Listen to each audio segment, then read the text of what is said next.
नमस्कार। आकाशवाणी से प्रस्तुत है समाचार संध्या।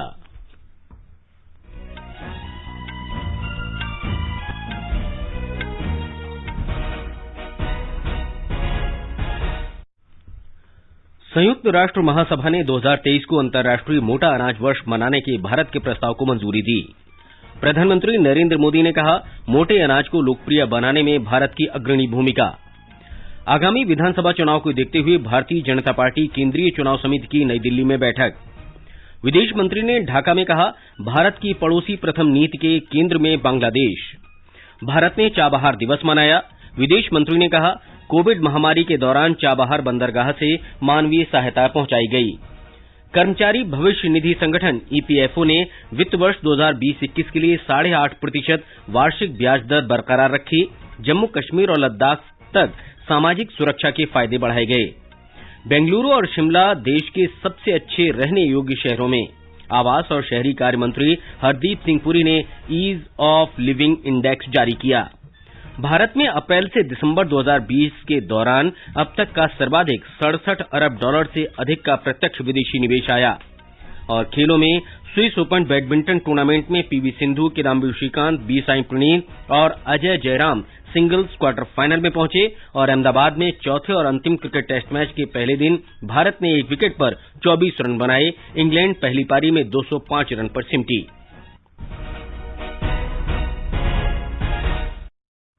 समाचार संध्या में वीरेंद्र कौशिक के साथ मैं मुकेश कुमार। कोविड महामारी के खिलाफ देश एकजुट होकर लड़ रहा है। आप भी हमारे साथ सुरक्षा और बचाव के 3 आसान एहतियाती उपायों का संकल्प लें। मास्क पहनें, 2 गज दूरी है जरूरी, सुरक्षित दूरी बनाए रखें, हाथ और मुंह साफ रखें। और अब समाचार विस्तार से। संयुक्त राष्ट्र महासभा ने 2023 को अंतर्राष्ट्रीय मोटा अनाज वर्ष घोषित करने के भारत के प्रस्ताव का सर्वसम्मति से अनुमोदन कर दिया है। एक रिपोर्ट। प्रस्ताव का उद्देश्य ज्वार, बाजरा सहित विभिन्न मोटे अनाजों के लाभ के बारे में जागरूकता बढ़ाना है। इस प्रस्ताव को भारत के साथ बांग्लादेश, केनिया, नेपाल, नाइजीरिया, रूस और सेनेगल ने समर्थन दिया, जबकि 70 से अधिक देशों ने इसे सह प्रायोजित किया है। संयुक्त राष्ट्र में भारत के स्थायी प्रतिनिधि टीएस तिरुमूर्ति ने विश्वास व्यक्त किया है कि 2023 को अंतर्राष्ट्रीय मोटा अनाज वर्ष मनाए जाने से इनकी पैदावार के प्रति अधिक जागरूकता लाने में मदद मिलेगी। उन्होंने कहा कि ग्राहकों, उत्पादकों और नीति निर्माताओं के समक्ष बाजरे के पोषक तत्वों तथा पारिस्थितिकीय लाभ को बढ़ावा देने के साथ साथ पैदावार क्षमताओं, अनुसंधान और विकास संबंधी निवेशों में सुधार लाने की तत्काल आवश्यकता है। प्रस्ताव में मोटे अनाज के पोषक तत्वों और जलवायु के प्रति लचीलेपन के बारे में जानकारी बढ़ाने के साथ साथ इसके उत्पादन तथा सेवन को बढ़ाकर संतुलित और स्वस्थ आहार के बारे में जागरूकता लाने का प्रावधान है। संयुक्त राष्ट्र के सदस्य देशों ने भारत के इस प्रयास की सराहना की है। समाचार कक्ष से अलका सिंह। प्रधानमंत्री नरेंद्र मोदी ने संयुक्त राष्ट्र में वर्ष 2023 को इंटरनेशनल मिलेट्स यानी अंतर्राष्ट्रीय मोटा अनाज वर्ष मनाने के प्रस्ताव को सह प्रायोजित करने और समर्थन करने वाले सभी देशों का आभार व्यक्त किया है। श्री मोदी ने कहा कि भारत को इस बात का हर्ष है कि इसने मोटा अनाज को लोकप्रिय बनाने में अग्रणी भूमिका निभाई है। उन्होंने कहा कि ये कृषि वैज्ञानिकों और स्टार्टअप समुदायों के लिए शोध तथा नवाचार का विषय भी प्रदान करता है। विदेश मंत्री डॉक्टर एस जयशंकर आज एक दिन की यात्रा पर बांग्लादेश पहुंचे। यात्रा का उद्देश्य प्रधानमंत्री नरेंद्र मोदी की बांग्लादेश यात्रा की तैयारियों की समीक्षा करना है। श्री मोदी बंगबंधु शेख मुजीबुर रहमान के जन्मशती समारोह में हिस्सा लेंगे। बांग्लादेश की मुक्ति के 50 वर्ष पूरे होने के अवसर पर दोनों देशों के बीच कूटनीतिक संबंधों के और मजबूत होने की उम्मीद है। विदेश मंत्री ने बांग्लादेश के विदेश मंत्री डॉक्टर ए.के. अब्दुल मोमेन के साथ बातचीत की। बैठक के बाद संयुक्त संवाददाता सम्मेलन में डॉक्टर जयशंकर ने कहा कि बांग्लादेश के साथ भारत के संबंध का महत्व उसके पड़ोसी पहले की नीति में निहित है और भारत की एक्ट ईस्ट नीति में भी प्रासंगिकता बढ़ रही है। बांग्लादेश न केवल दक्षिण एशिया बल्कि हिंद प्रशांत क्षेत्र में भी भारत का बहुमूल्य साझेदार है।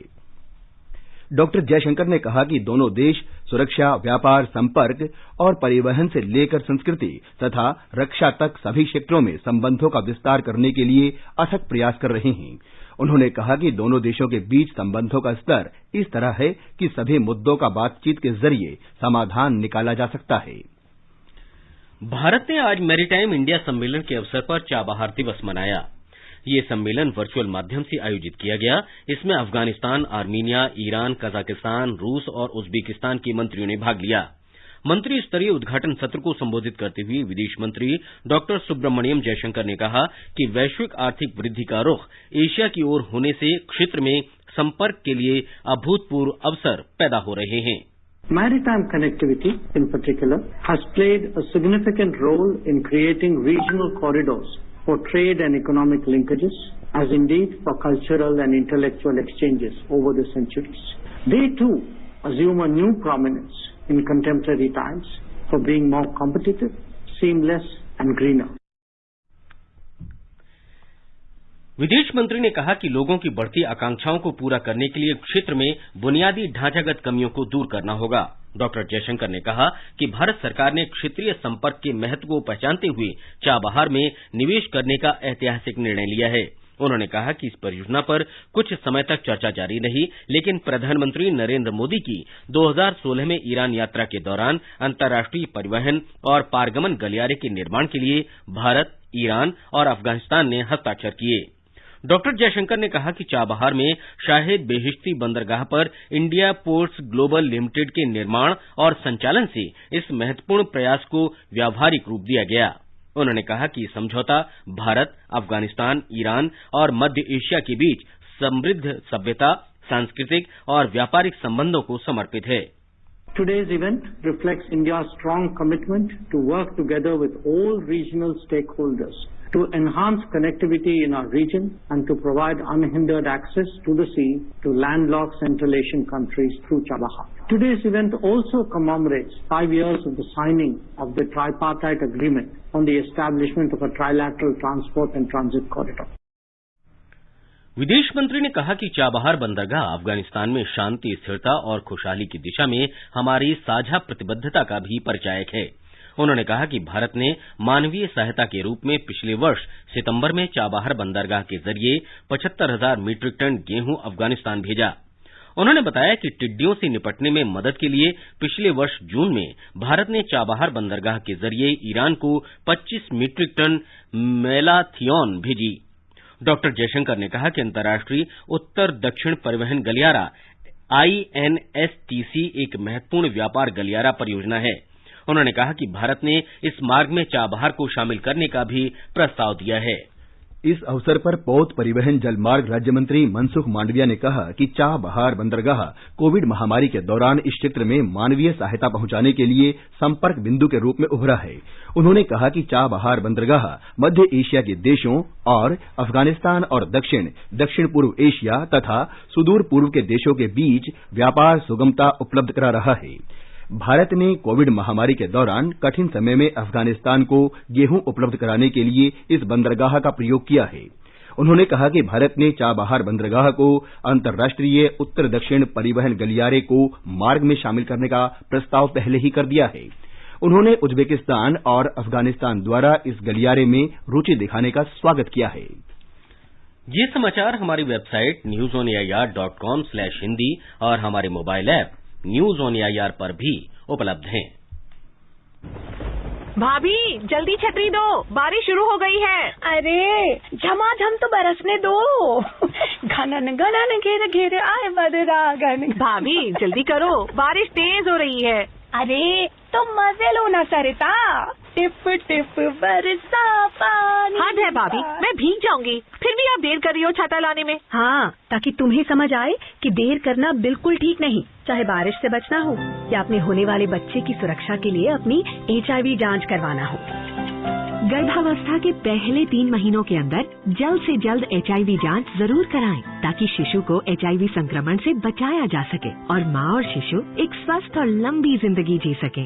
सरकारी अस्पताल में HIV की जांच एवं इलाज गुप्त और मुफ्त। समय का मोल, HIV पे कंट्रोल। अधिक जानकारी के लिए नेशनल टोल फ्री हेल्पलाइन 1097 पर संपर्क करें। स्वास्थ्य एवं परिवार कल्याण मंत्रालय, भारत सरकार द्वारा जनहित में जारी। ये आकाशवाणी है। प्रधानमंत्री नरेंद्र मोदी को कल सेरावीक वैश्विक ऊर्जा और पर्यावरण नेतृत्व पुरस्कार से सम्मानित किया जाएगा। श्री मोदी वीडियो कॉन्फ्रेंस के माध्यम से Cambridge Energy Research Associates week 2021 में मुख्य भाषण भी देंगे। सेरावीक की स्थापना 1983 में डॉक्टर डैनियल येरगिन ने की थी। सेरावीक वैश्विक ऊर्जा और पर्यावरण नेतृत्व पुरस्कार 2016 में शुरू किया गया था। ये वैश्विक ऊर्जा और पर्यावरण के भविष्य के बारे में नेतृत्व की प्रतिबद्धता तथा ऊर्जा क्षमता, सामर्थ्य और पर्यावरणीय प्रबंधन के लिए समाधान तथा नीतियों को मान्यता देता है। प्रधानमंत्री नरेंद्र मोदी कल स्वीडन के प्रधानमंत्री स्टीफन लोफवेन के साथ वर्चुअल सम्मेलन करेंगे। वे द्विपक्षीय संबंधों के मुद्दों पर व्यापक बातचीत करेंगे। दोनों नेता कोविड काल के बाद सहयोग और बढ़ाने सहित वैश्विक मुद्दों पर भी विचारों का आदान प्रदान करेंगे। दोनों नेताओं के बीच 2015 से ये 5वीं वार्ता है। उन्होंने कोविड महामारी से उत्पन्न स्थिति पर भी टेलीफोन पर बातचीत की थी। हमारे संवाददाता ने बताया है कि भारत और स्वीडन के बीच घनिष्ठ और मैत्रीपूर्ण संबंध हैं। दोनों देश व्यापार, निवेश, नवाचार, विज्ञान, प्रौद्योगिकी और अनुसंधान तथा विकास के क्षेत्र में सहयोग कर रहे हैं। स्वीडन की लगभग 250 कंपनियां भारत में काम कर रही हैं। स्वीडन में भारत की लगभग 75 कंपनियां कार्य कर रही हैं। भारतीय जनता पार्टी की केंद्रीय चुनाव समिति की बैठक इस समय नई दिल्ली में चल रही है। बैठक में 5 विधानसभा चुनावों के लिए उम्मीदवारों की पहली सूची के नाम तय किए जाएंगे। प्रधानमंत्री नरेंद्र मोदी, पार्टी अध्यक्ष जगत प्रकाश नड्डा के अलावा केंद्रीय मंत्री अमित शाह और राजनाथ सिंह सहित कई वरिष्ठ नेता बैठक में शामिल हैं। असम और पश्चिम बंगाल में प्रथम चरण के चुनाव के लिए भाजपा उम्मीदवारों के नाम तय हो सकते हैं। कांग्रेस की केंद्रीय चुनाव समिति भी इस महीने की 6 तारीख को होने वाली बैठक में पश्चिम बंगाल और असम विधानसभा के लिए अपने उम्मीदवारों के नाम तय कर सकती है। भारतीय जनता पार्टी ने निर्वाचन आयोग से मांग की है कि पश्चिम बंगाल में तृणमूल कांग्रेस के उन नेताओं को नगर निगम के प्रमुख के पद से हटाया जाए जो 1 वर्ष पहले अपना कार्यकाल समाप्त होने के बावजूद इन पदों पर बने हुए हैं। भाजपा नेताओं के प्रतिनिधिमंडल ने इस बारे में नई दिल्ली में आयोग से मुलाकात की। पार्टी के वरिष्ठ नेता भूपेंद्र यादव ने बताया कि पश्चिम बंगाल में ऐसे 125 से अधिक स्थानीय निकाय हैं जिन पर तृणमूल कांग्रेस के नेता असंवैधानिक रूप से आसीन हैं। उन्होंने कहा कि इन नेताओं की ये नियुक्ति राज्य के नगर निगम अधिनियम के प्रतिकूल है। 128 नगर पालिका और नगर निगमों में टीएमसी के नेताओं को प्रशासक नियुक्त कर दिया, जबकि उनका कार्यकाल पूरा हो चुका है। संविधान में कोई ऐसा प्रावधान नहीं है, पर उस प्रावधान के विरुद्ध उन्होंने 128 टीएमसी के कार्यकर्ता एडमिनिस्ट्रेटर बने हुए हैं। उन्होंने राजनीतिक कार्यकर्ताओं को एडमिनिस्ट्रेटर बनाकर सारी नगर पालिकाओं को अपने अंडर में ले रखा है। लगभग 2 करोड़ लोग कम से कम इससे प्रभावित होंगे और अभी वे सारे एडमिनिस्ट्रेटर ऐसे काम कर रहे हैं जैसे चुनाव आचार संहिता नहीं लगी है, वह घोषणाएं कर रहे हैं जो कि चुनाव आचार संहिता के खिलाफ है। श्री यादव ने ये भी बताया कि पार्टी ने कुछ पुलिस अधिकारियों के साथ सत्तारूढ़ पार्टी के साथ निकटता का मुद्दा भी उठाया। कर्मचारी भविष्य निधि संगठन ईपीएफओ के केंद्रीय न्यासी बोर्ड ने आज वित्त वर्ष 2020-21 के लिए 8.5% वार्षिक ब्याज दर की सिफारिश की। श्रम मंत्री संतोष कुमार गंगवार की अध्यक्षता में जम्मू कश्मीर के श्रीनगर में आज हुई ईपीएफओ के केंद्रीय ट्रस्टी बोर्ड की बैठक में यह फैसला लिया गया। श्रम मंत्री ने बताया कि सरकारी गजट में ब्याज दर को आधिकारिक तौर पर अधिसूचित किया जाएगा और इसके बाद ईपीएफओ उपभोक्ताओं के खातों में ब्याज जमा कर सकेंगे। वर्ष 2014 के बाद से ईपीएफओ लगातार 8.5% या उससे अधिक दर से ब्याज दे रहा है। विभिन्न आर्थिक उतार चढ़ाव के दौरान कई वर्षों से ईपीएफओ न्यूनतम क्रेडिट रिस्क के साथ अपने सदस्यों को अधिक आय वितरित करने में सक्षम रहा है। कर्मचारी भविष्य निधि संगठन ने अपने भविष्य निधि, पेंशन और बीमा सुविधाओं का विस्तार करते हुए भूतपूर्व जम्मू कश्मीर भविष्य निधि अधिनियम के तहत आने वाले मौजूदा संस्थानों के कर्मचारियों को ये सुविधाएं देने का फैसला लेने के अलावा इस दायरे में आने वाले नए प्रतिष्ठानों के कर्मचारियों को भी ये सुविधाएं देने का निर्णय लिया है। ईपीएफओ ने श्रीनगर और जम्मू में क्षेत्रीय कार्यालय और लेह में सहायता केंद्र खोले हैं। आवासन और शहरी मामलों के मंत्री हरदीप सिंह पुरी ने आज नई दिल्ली में जीवन सुगमता सूचकांक 2020 और नगर पालिका निष्पादन सूचकांक 2020 की अंतिम रैंकिंग जारी की। जीवन सुगमता सूचकांक 2020 के अंतर्गत 10 लाख से अधिक और इससे कम आबादी वाले शहरों के लिए रैंकिंग की घोषणा की गई है। पिछले वर्ष आयोजित आकलन क्रिया में ये 111 शहरों ने भाग लिया था। 10 लाख से अधिक जनसंख्या वाले शहरों की श्रेणी में बेंगलुरु शीर्ष स्थान पर रहा। इसके बाद पुणे, अहमदाबाद, चेन्नई, सूरत, नवी मुंबई, कोयम्बटूर, वडोदरा, इंदौर और बृहन मुंबई का स्थान रहा। 10 लाख से कम जनसंख्या वाले शहरों में शिमला पहले स्थान पर रहा। इसके बाद भुवनेश्वर, सिलवासा, काकीनाडा, सालेम, वेल्लोर, गांधीनगर, गुरुग्राम, देवनगिरे और तिरुचिरापल्ली का स्थान रहा। इस अवसर पर श्री पुरी ने कहा कि शहर देश के विकास के वाहक हैं। उन्होंने कहा कि तेजी से हो रहा शहरीकरण अर्थव्यवस्था की तेज गति को भी दर्शाता है। Under the Smart Cities project, the fact that you have more than 50 command and control centers operational, the choice is not between a smart city and a not so smart city. The choice is between smart city and decay. Either you smartify a city or the city is going to stagnate and go into decay. A smart city is about urban rejuvenation. A smart city is about governance. It is about accountability. It is about ease of living.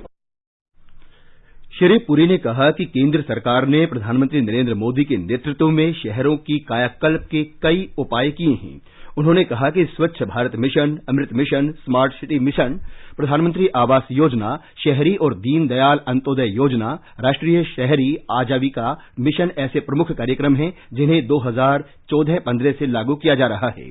Shri Puri ने smart city परियोजनाओं का उल्लेख करते हुए कहा कि वास्तव में ये परियोजनाएं शहरों के कायाकल्प, गवर्नेंस, जवाबदेही और जीवन सुगमता से संबंधित हैं। आगे बढ़ने से पहले मुख्य समाचारों पर एक नजर। संयुक्त राष्ट्र महासभा ने 2023 को अंतर्राष्ट्रीय मोटा अनाज वर्ष मनाने के भारत के प्रस्ताव को मंजूरी दी। प्रधानमंत्री नरेंद्र मोदी ने कहा, मोटे अनाज को लोकप्रिय बनाने में भारत की अग्रणी भूमिका। आगामी विधानसभा चुनाव को देखते हुए भारतीय जनता पार्टी केंद्रीय चुनाव समिति की नई दिल्ली में बैठक। विदेश मंत्री ने ढाका में कहा, भारत की पड़ोसी पहले की नीति के केंद्र में बांग्लादेश। भारत ने चाबहार दिवस मनाया। विदेश मंत्री ने कहा, कोविड महामारी के दौरान चाबहार बंदरगाह से मानवीय सहायता पहुंचाई गई। कर्मचारी भविष्य निधि संगठन ईपीएफओ ने वित्त वर्ष 2020-21 के लिए 8.5% वार्षिक ब्याज दर बरकरार रखी। जम्मू कश्मीर और लद्दाख तक सामाजिक सुरक्षा के फायदे बढ़ाए गए। बेंगलुरु और शिमला देश के सबसे अच्छे रहने योग्य शहरों में। आवास और शहरी कार्य मंत्री हरदीप सिंह पुरी ने ईज ऑफ लिविंग इंडेक्स जारी किया।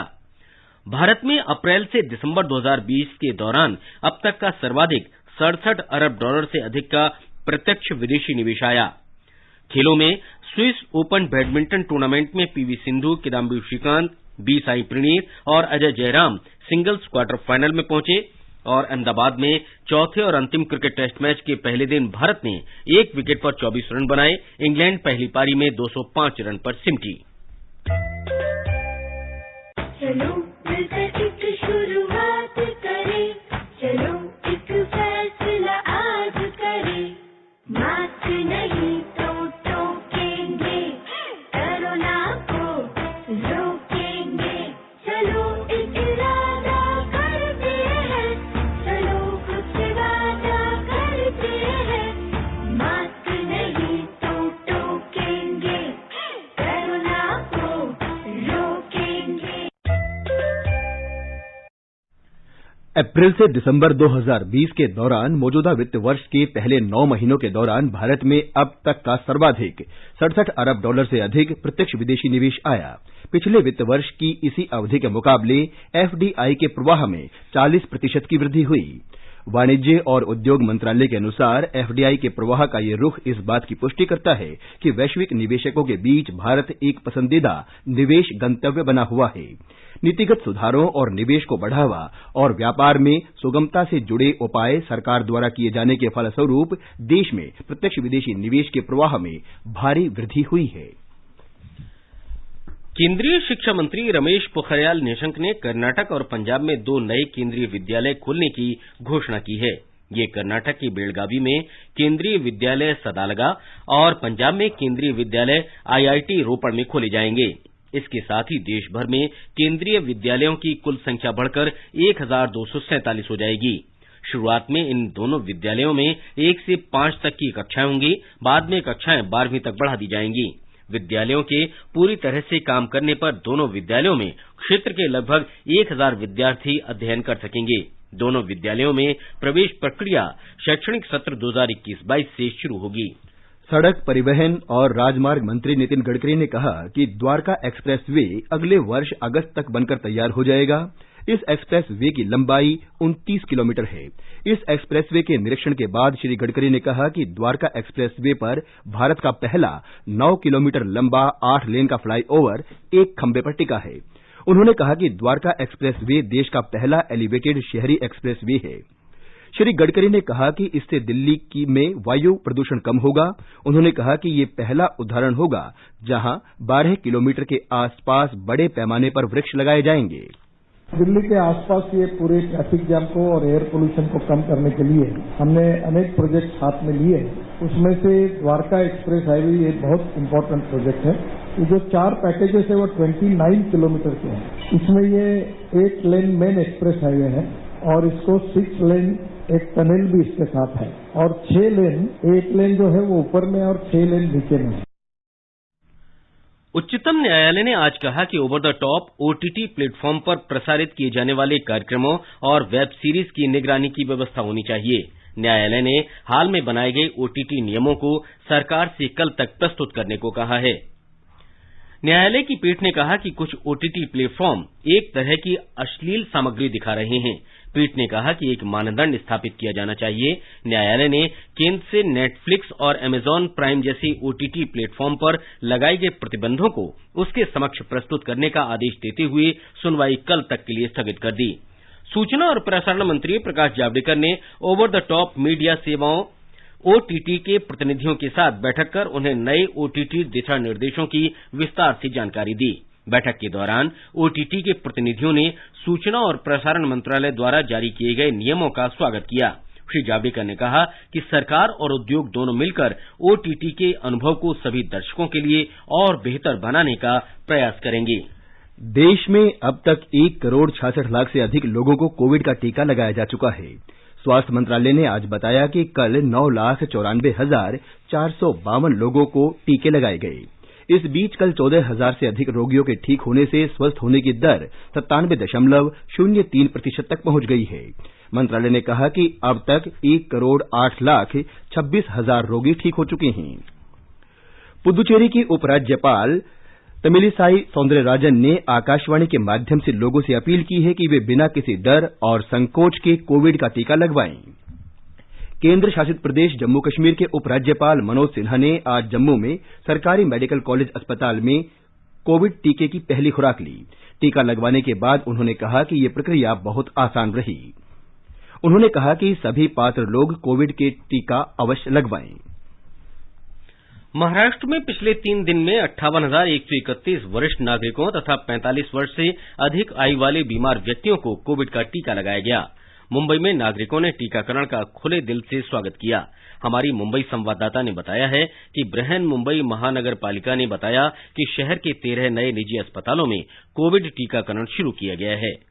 ऑन स्पॉट पंजीकरण के कारण यद्यपि भीड़ प्रबंधन मुंबई में कुछ सार्वजनिक टीकाकरण केंद्रों में एक मुद्दा बना रहा, पर अधिकांश प्राप्तकर्ताओं और अस्पतालों को लगा कि आज यह प्रक्रिया काफी सुचारू रही। भारी प्रतिक्रिया के कारण बीएमसी ने आज से 13 नए निजी अस्पतालों को टीकाकरण केंद्रों की सूची में शामिल किया है। हालांकि भीड़ के डर से ज्यादातर निजी अस्पताल प्रबंधन कुछ समय के लिए सिर्फ पंजीकृत मरीजों को लेने का विचार कर रहे हैं। मुंबई के मेयर किशोरी पेडनेकर ने आज ग्रेटर मुंबई नगर निगम के बांद्रा कुर्ला कॉम्प्लेक्स के जम्बो कोविड टीकाकरण केंद्र में कोविड-19 वैक्सीन की पहली खुराक ली। उन्होंने बीकेसी के जम्बो कोविड टीकाकरण केंद्र में वरिष्ठ नागरिकों से भी बात की। आकाशवाणी से बात करते हुए पेडनेकर ने तीसरे चरण में कोविड वैक्सीन लेने के योग्य नागरिकों से अपील की कि वे जाएं और टीका लगाएं और कहा कि मुंबई के महापौर और नगर सेवक के रूप में वह नागरिकों के बीच कोविड-19 टीकाकरण के लिए जागरूकता फैलाएंगी। स्वीटी जैन, आकाशवाणी समाचार, मुंबई।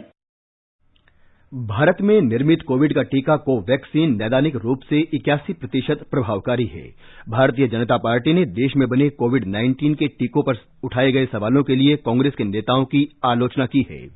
आज नई दिल्ली में पत्रकारों से बातचीत में भाजपा प्रवक्ता गौरव भाटिया ने कहा कि विपक्षी नेताओं ने भारतीय टीकों की प्रभावकारिता के बारे में लोगों में गलत धारणा और भ्रम पैदा किया। कांग्रेस के वरिष्ठ नेता उन्होंने कोवैक्सीन पे सवाल उठाए। ट्रायल 3 स्टेज अभी पूरी नहीं हुई है। उन्होंने ये नहीं देखा कि विश्व में क्या प्रोटोकॉल चल रहा है, वर्ल्ड हेल्थ ऑर्गेनाइजेशन क्या प्रोटोकॉल फॉलो करने के लिए कह रहा है। लेकिन आज गर्व की बात है कि 10 लाख से ज्यादा डोजेज जो है कोवैक्सीन की दी जा चुकी हैं। श्री भाटिया ने कहा कि प्रधानमंत्री नरेंद्र मोदी ने कोवैक्सीन का टीका लगवाकर उन लोगों को करारा जवाब दिया है जिन्होंने कहा था कि प्रधानमंत्री टीका क्यों नहीं लगवा रहे हैं। आकाशवाणी का समाचार सेवा प्रभाग आज अपने फोन इन कार्यक्रम में कोविड पर विशेष परिचर्चा प्रसारित करेगा। ये कार्यक्रम आज रात 9:30 बजे से FM गोल्ड और अतिरिक्त मीटरों पर सुना जा सकता है। नई दिल्ली स्थित Lady Hardinge Medical College medicine की प्रोफेसर डॉक्टर अपर्णा अग्रवाल चर्चा में भाग लेंगी। श्रोता टोल फ्री नंबर 1800-11-5767 और लैंडलाइन फोन नंबर 011-2331-4444 पर विशेषज्ञों से सवाल पूछ सकते हैं। आप हमारे Twitter handle @AIR News Alerts पर #AskAIR का इस्तेमाल करते हुए प्रश्न पूछ सकते हैं। ये समाचार आकाशवाणी से प्रसारित किए जा रहे हैं। ताजा समाचार जानने के लिए आप हमारे Twitter handle @AIR News Hindi को फॉलो कर सकते हैं।